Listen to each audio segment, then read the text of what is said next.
எனக்கு ₹1,00,00,000 வேணும். எனக்கு இந்த பெரிய கார் வேணும்.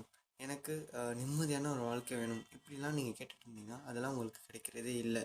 ஆனாலும் நான் தினமுமே கேட்குறேனே, 21 நாளையும் தவிர்த்து தினமுமே கேட்டுட்ருக்கேன். ஏன் எனக்கு யூனிவர்ஸ் தர மாட்டேங்குது? ஏன் அப்படின்றத பார்க்கலாம் இந்த வீடியோல. இங்க பார்த்தீங்கன்னா 2 விஷயங்கள் இருக்கு. அதாவது ஆசை, அப்புறம் நம்பிக்கை. யூனிவர்ஸ் எத தரும்னு நீங்க நினைக்கிறீங்க? அத கமெண்ட் செக்ஷன்ல சொல்லுங்க. நம்ம இந்த வீடியோக்குள்ள போலாம்.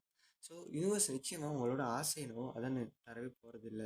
அதாவது ஒவ்வொருத்தவங்களுக்கு என்ன வேணா ஆசை இருக்கலாம். நான் இந்த மாதிரி ஒரு ஹீரோ ஆகலாம். நான் இந்த மாரி ஒரு ஹீரோயின் ஆகலாம். நான் இவ்வளோ கோடி ரூபா வீடு வச்சிருக்கணும். எனக்கு இத்தனை கோடி ரூபா சொத்து இருக்கலாம். இது எல்லாமே நம்மளோட ஆசைகள். ஸோ இந்த ஆசைகள அது நிறைவேற்றுமா அப்படின்னு பார்த்தீங்கன்னா, எஸ். இந்த ஆசை வந்து உங்களோட நம்பிக்கையா மாறும்போது அது நிறைவேற்றும்.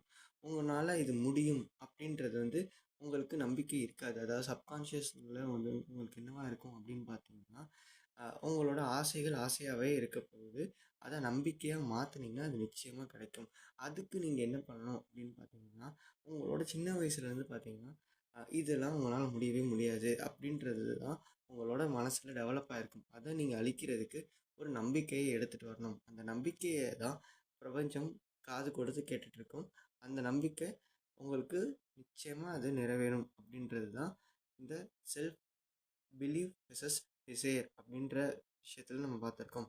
இன்றைக்குமே உங்களுக்கு டிசையர் வந்து அதாவது உங்களோட ஆசை வந்து என்னவா வேணா இருக்கலாம். ஆனால் அது பிரபஞ்சத்துக்கு தெரியாது. அதே இது அந்த ஆசை உங்கள் நம்பிக்கையாக இருக்கும்போது யூனிவர்ஸ் அது காது கொடுத்து கேட்கும்.